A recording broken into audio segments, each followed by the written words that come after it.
long time since we've seen someone in a different jersey on the ice, and I think probably the only people more excited to see the Tauros get back on the ice than maybe us or the fans would be the guys themselves. Yep. They're sick of hitting each other.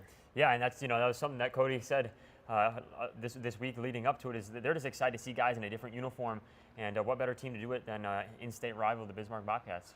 Yeah, I mean, obviously I go way back, having been here since year 2. The rivalry maybe lost a bit of its edge for some of those years in the middle. There were a couple of years where the Bobcats were a bit down, but I'll tell you, nothing brought it back like last year. Both teams being good, fighting for the division title all year, and meeting again in the playoffs. And as always, Tauros play the Bobcats in the playoffs. Tauros emerged with the victory, so it was fun to beat them in the postseason again. Although for the first time ever, they did get one of the games in the series. We had swept them in every other playoff series. So a bit of a tight battle, but I think it'll be good to see both teams on the ice and playing against each other with different stakes, but certainly not lower stakes as guys are fighting for roster spots. Yeah, and you got to think Bismarck, a little bit unfinished business when you talk about, how last season ended for them.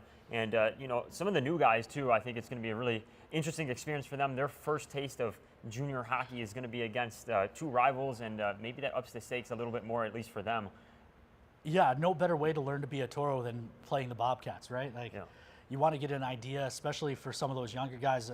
Obviously, the vets know the story. Even maybe some of the veterans who have played junior hockey elsewhere are used to the junior experience. But if you're a high school player or a AAA player who played U18 or U16, coming in and getting your first taste of junior hockey, being the battle between the Toros and Cats, I mean, that's a good way to get your feet wet. Yeah, and it's, trial by fire is sometimes good, right? You're back out there in some, I guess, probably the most competitive preseason could get is going to be this series. And then also just being in Watford City, I think that's also amazing too, because not having a junior team maybe, gives it a little more allure to come out and see this preseason matchup. For sure. It's always a packed house when we're out there, 1,000 people in the barn. And, I think one of the tasks for Cody and for Garrett Roth, the new head coach of the Bobcats, is they got to remind guys, hey, points don't carry over to the regular season, especially for the veteran players, but suspensions do. So, if you're looking to settle scores from last year, if you're a returning player, the game doesn't count. It doesn't matter if you get a 5-minute major or get tossed, but a suspension will carry over to the regular season. You don't want to have to miss games of the showcase.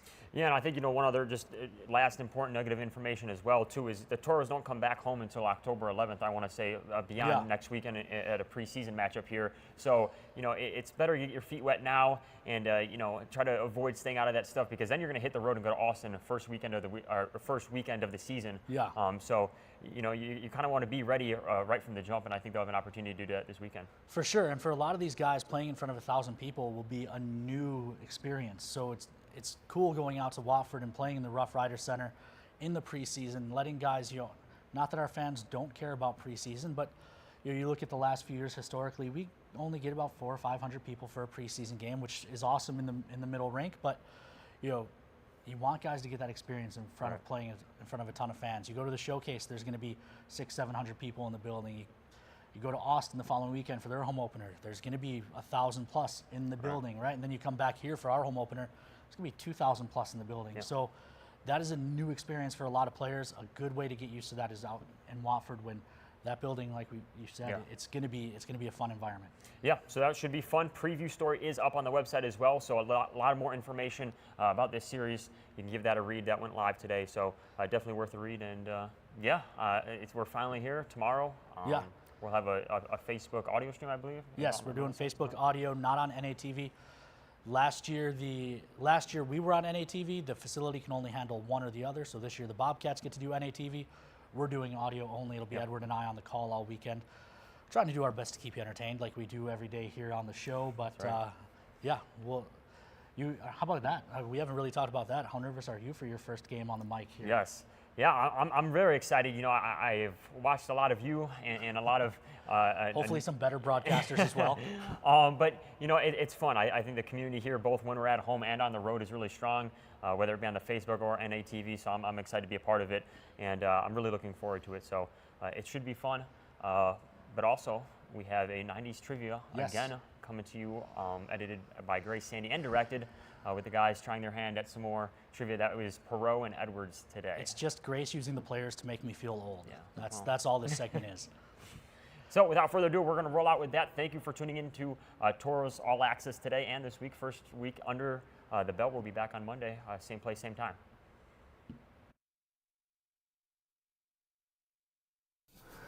It's a tough one. 90s trivia is not my thing. Yeah. I'm Kevin Perreault. I'm a 2007, and I'm number 6. I'm Jack Edwards. I'm 2006, and I'm number 72. What year did the Mall of America open? Oh. 92. Yes. Dang. Little guess. What stuffed animal debuted in 1993? Teddy bear? Nope. Panda bear. Think of a brand. Brand. Build-A-Bear? It has bean in the name. If that helps. Bean. Bean? Oh no. I'm blanking on this idea. one. Bean Babies. Okay.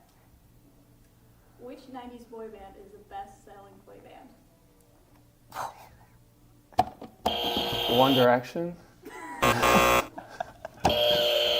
The Beatles? I don't know. No idea. I don't know, man. No idea. The Backstreet Boys. Oh my gosh. When was the Harry Potter series published? 95. Nope. 96? 97? Nope. 99. 98? What does AOL stand for?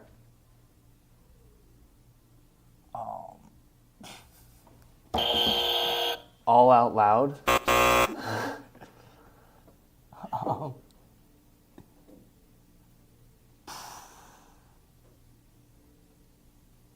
I have no idea. That's a tough one.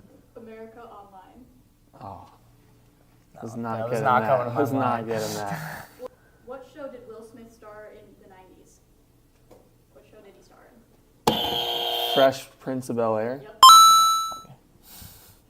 Gotta go back. Hold on. No, I know that was in the 90s. Didn't get the right Yeah, one. got that from Will Smith on that. That's a good show. Okay. What was the name of the 1996 sports comedy film starring basketball player Michael Jordan and the Looney Tunes characters? Space Jam. Which basketball superstar led the Chicago Bulls to 6 NBA championships in the 1990s? Michael Jordan. Which former NFL player who was accused of murdering his ex-wife Nicole Brown Simpson? O.J. Simpson. Yep.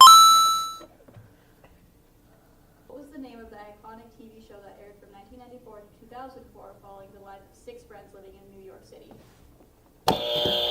Friends. Yep. What was the name of the dinosaur-themed adventure sci-fi film released in 1993? Jurassic Park.